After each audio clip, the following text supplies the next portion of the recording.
സഹോദരി ചോദിച്ചിട്ടുള്ളത് എന്താ വെച്ചാൽ, പിന്നെ അവർ ഗർഭിണിയായിരിക്കുന്ന സമയത്ത് ഭർത്താവ് അവരോട് എന്തോ ഒരു വാക്ക് പറഞ്ഞു, അത് വല്ലാത്തൊരു വിഷമമായി.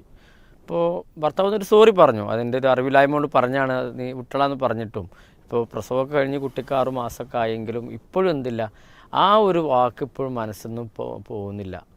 അപ്പോൾ അത് ഓർത്ത് ഇങ്ങനെ കരയുക. കാരണം ഭർത്താവ് പറയണം, നീ പഴയതുപോലെ തന്നെ ആകണം, നല്ലൊരു ഭാര്യ ആകണം. പക്ഷെ എനിക്കതുപോലെ ആവാനും കഴിയുന്നില്ല. അതുമാത്രമല്ല, അവർ കരയണമെന്ന് വെച്ചാൽ ഭർത്താവിൻ്റെ സ്നേഹം കുറഞ്ഞു പോകുമോ? കാരണം ഇതിങ്ങനെ തോന്നുകയാണ് അന്ന പറഞ്ഞ വാക്ക്. അപ്പോൾ അവർ സോറി പറഞ്ഞിട്ടും അവർക്ക് എന്ത് ചെയ്യുന്നില്ല, അത് മറക്കാൻ കഴിയുന്നില്ല എന്നുള്ളൊരു പ്രയാസം അവർ ചോദിച്ചിട്ടുണ്ട്. നമ്മുടെ ഏറ്റവും പ്രിയപ്പെട്ടവരിൽ നിന്ന് നമ്മൾ അനുഭവിക്കുന്ന വാക്കുകൾക്ക് സ്വാഭാവികമായി നമുക്ക് വല്ലാത്തൊരു വേദന കൂടും. സാധാരണ അങ്ങനെയാണ്. ഇപ്പം നമ്മുടെ ഉമ്മ പറയുമ്പോൾ, വാപ്പ പറയുമ്പോൾ, ഭർത്താവ് പറയുമ്പോൾ, അപ്പം ഇത് നമുക്ക് വലിയൊരു പാഠം എന്താണെന്ന് വിചാരിച്ചാൽ, നമ്മൾ ഉപയോഗിക്കുന്ന വാക്കുകൾ നമ്മൾ ശ്രദ്ധിച്ച് ഉപയോഗിക്കണം. പ്രത്യേകിച്ച് നമ്മളൊരു വൈകാരികമായി നിൽക്കുന്ന സന്ദർഭങ്ങളിൽ നമ്മൾ മനസ്സിൽ വളരെ സ്വകാര്യമായി സൂക്ഷിച്ച പല കാര്യങ്ങളും നമ്മുടെ പ്രിയപ്പെട്ടവരുടെ മുഖത്ത് നോക്കി നമ്മൾ പറയും.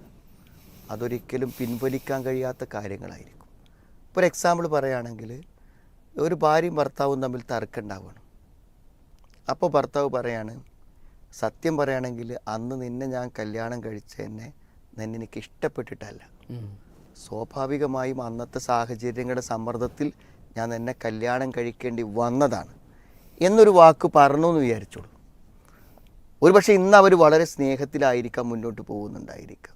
അപ്പോൾ ഈ പെൺകുട്ടി എന്ത് മനസ്സിലാക്കുന്നു, ഇഷ്ടമില്ലാതെ ആണ് എന്നെ നിലനിർത്തുന്നത് എന്ന് ആ പെൺകുട്ടി മനസ്സിലാക്കി കഴിഞ്ഞാൽ അവൾക്ക് എത്രമാത്രം അയാളുമായി ഒരു ഹൃദയബന്ധം പുലർത്താൻ കഴിയും. നിസ്സാരമാണൊരു വാക്കെങ്കിലും. അപ്പോൾ ഇന്നെ നിങ്ങൾ ഒരു ഭാര്യയായി അംഗീകരിച്ച് ഇഷ്ടപ്പെട്ട് കല്യാണം കഴിച്ചതല്ല അല്ലേ എന്ന് ചിന്തിക്കുമ്പോൾ എത്ര വേദന ഉണ്ടായിരിക്കും. അപ്പോൾ ഇത്തരം വാക്കുകളും പദപ്രയോഗങ്ങളും പറയുമ്പോൾ നല്ലവണ്ണം ശ്രദ്ധിക്കണം എന്നുള്ളൊരു വലിയ സന്ദേശം ഈ ഒരു കൈവിട്ടു പോയ ആ വാക്കുണ്ടല്ലോ, അത് അവളുടെ ജീവിതത്തിൽ എന്നും ഒരു നൊമ്പരമായി നിലനിൽക്കുന്നു എന്നല്ലേ ആ പറയുന്നത്. അത് ഭാര്യ ഭർത്താക്കന്മാർ പരസ്പരം വാക്കുകൾ പറയുമ്പോൾ ഇത് വളരെ ശ്രദ്ധിക്കണം. അല്ലെങ്കിൽ നിങ്ങൾക്ക് എന്നോടൊരു സ്നേഹമില്ല, മറ്റുള്ളവരോടൊന്നും ചെയ്യണ പോലുള്ള ഒരു പരിഗണന നിങ്ങൾ എനിക്ക് തരുന്നില്ല എന്നൊക്കെ എങ്ങനെ പറയും.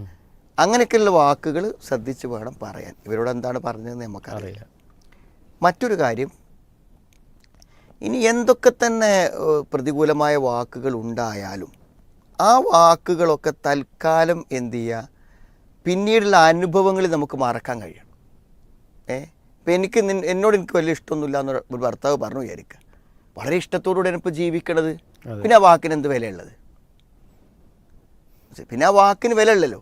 അത് അപ്പത്തൊരു സന്ദർഭത്തിൽ പറഞ്ഞു പോയൊരു വാക്ക്, വാക്കിനേക്കാളും പ്രധാനമല്ലേ പ്രവർത്തനം. അപ്പോൾ ഇവിടെ എന്ത് ചെയ്യുന്നു, നല്ല സ്നേഹത്തോടും പരിഗണനയോടും ഇയാൾ പെരുമാറുന്നു. സോറി, ഞാനത് അന്ന് അങ്ങനെ പറഞ്ഞൊരു വാക്കാണ്, ഞാൻ നിന്നെ സ്നേഹിക്കണില്ലേ, നിൻ്റെ എന്ത് കാര്യം ഞാൻ ശ്രദ്ധിക്കാത്തത് എന്ന് അയാൾ തിരിച്ചു പറയുമ്പോൾ എന്ത് ചെയ്യണം, അത് അന്ന് സംഭവിച്ചു പോയൊരു വാക്കിലേക്ക് വിട്ടുവീഴ്ച ചെയ്യണം. കാരണം ഈ മനുഷ്യന്മാരാണ്, നമ്മൾ എന്തു പറയും, എന്ത് സംസാരിക്കും, എന്ത് പ്രവർത്തിക്കുന്നുള്ളതൊക്കെ ഓരോ സന്ദർഭത്തിൽ പലതും പറ്റിപ്പോവാം. അതൊന്നും മായാതെ കിടന്നാൽ നമുക്കൊരു ബന്ധങ്ങളെയും മുന്നോട്ട് കൊണ്ടുപോകാൻ പറ്റില്ല. പൊറുക്കാനും മറക്കാനും പറ്റിയെങ്കിൽ മാത്രമേ നമുക്ക് സ്നേഹിച്ച് മുന്നോട്ട് പോകാൻ പറ്റുള്ളൂ. അപ്പോൾ ഈ സഹോദരൻ്റെ കാര്യം എടുക്കുമ്പോൾ എനിക്ക് തോന്നുന്നത്, ഇങ്ങനെ ഒരു വാക്ക് അവരെ ഇത്രയും കാലമായിട്ടും വേട്ടയാടുന്നു എന്ന് പറയുമ്പോൾ എന്തെങ്കിലും ചില മാനസികമായ ഒരു അബ്നോർമാലിറ്റി, അതായത് മാനസികമായൊരു വിഷമം സ്ഥിരമായി നിലനിൽക്കുന്ന ആളുകളാണെങ്കിൽ അവർക്കൊന്നും താങ്ങാൻ പറ്റില്ല. ഒരു നോർമൽ ആളാണെങ്കിൽ അയാൾക്കെല്ലാം താങ്ങാൻ പറ്റുമല്ലോ. അപ്പോൾ നമുക്കൊക്കെ താങ്ങാൻ പറ്റുന്നൊരു കാര്യം മറ്റൊരാൾക്ക് താങ്ങാൻ പറ്റുന്നില്ലെങ്കിൽ അയാളുടെ മനസ്സിന് എന്തോ ചെറിയൊരു ദുർബലതയുണ്ട് എന്ന് മനസ്സിലാക്കും. അപ്പോൾ ഈ സഹോദരി ഇത് പീസ് റേഡിയോ ഒക്കെ എഴുതാൻ മാത്രം അവർക്കത് വേദന ഉണ്ടെങ്കിൽ, വളരെ കാലമായും ഭർത്താവ് സോറി പറഞ്ഞിട്ട് മറക്കാൻ പറ്റുന്നില്ലെങ്കിൽ എന്തോ ഒരു ചെറിയ മനസ്സിൻ്റെ ഒരു ബലഹീനത, ഒരു ബലക്കുറവ് അവർക്കുണ്ട്. അപ്പോൾ അതുണ്ടോ എന്ന് എങ്ങനെ മനസ്സിലാക്കാന്ന് വെച്ചാൽ, ഈ ഭർത്താവ് പറഞ്ഞൊരു വാക്ക് മാത്രമല്ല, ആരെങ്കിലും ചെറിയൊരു വിമർശനം ഉന്നയിച്ചാൽ, ചെറിയൊരു കുറ്റപ്പെടുത്തലുണ്ടായാൽ, അല്ലെങ്കിൽ എന്തെങ്കിലും വല്ല ദാരുണമായ വല്ല വാർത്തകളും കേട്ടാലൊക്കെ എല്ലാവർക്കും ഉണ്ടാകുന്നതിലേറെ ദുഃഖവും എല്ലാവർക്കും ഉണ്ടാകുന്നതിലേറെ വിഷാദവും വിഷമവും ഒക്കെ ഉണ്ടാകുന്നുണ്ടെങ്കിൽ അവിടെ ചെറിയൊരു മാനസിക ദുർബലത നിലനിൽക്കുന്നു എന്ന് മനസ്സിലാക്കണം. അതിനൊരു ചികിത്സ ഒരു കൗൺസിലിംഗ് ആയിട്ടോ അല്ലെങ്കിൽ എന്തെങ്കിലും ട്രീറ്റ്മെൻ്റ് ആയിട്ടോ അവർ ചെയ്താൽ അവർക്ക് പറ്റും. ഈ ഒരു വിഷയം മാത്രമാവരുത്, പല വിഷയങ്ങളിലും ഇത്തരം ഒരു മനസ്സിന് താങ്ങാൻ പറ്റാത്ത അവസ്ഥ വരുന്നുണ്ടെങ്കിൽ അത് ഒരു പരിശോധനയ്ക്ക് വിധേയമാക്കി പരിഹരിക്കേണ്ടി വരും എന്നാണ് എനിക്ക് തോന്നുന്നത്. അതല്ലാത്തൊരവസ്ഥയാണെങ്കിൽ ഇവരിത് മറന്നു പോവേണ്ടിയിരുന്നു. മറന്നു പോകുന്നില്ലെങ്കിൽ അത് മനസ്സിൻ്റെ ഒരു ദുർബലതയാണോ എന്ന് പരിശോധിക്കപ്പെടേണ്ടതുണ്ട് എന്ന് തോന്നുന്നു. അതെ അതെ. പിന്നെ ഇപ്പോൾ ഈ പറഞ്ഞ പോലെ തന്നെ വാക്കല്ലല്ലോ, പ്രവൃത്തിയിൽ അവർ സ്നേഹം കാണിക്കണം. അവർക്കത് മനസ്സിലാക്കാവുന്നേ. പഴയ ആ ഒരു ജീവിതത്തിലേക്ക് നീ തിരിച്ചു വരണമെന്ന് പറയുമ്പോൾ അയാൾ അത്രയും ആഗ്രഹിക്കുന്നുണ്ട്. അപ്പം അത് ഇവർക്ക് ആഗ്രഹമുണ്ട്, അവർക്ക് പറ്റണില്ല. ഇവർക്കും അത് ആഗ്രഹമുണ്ട്, അത് പറ്റണില്ല. അപ്പോൾ പറ്റാതെ വരൂല.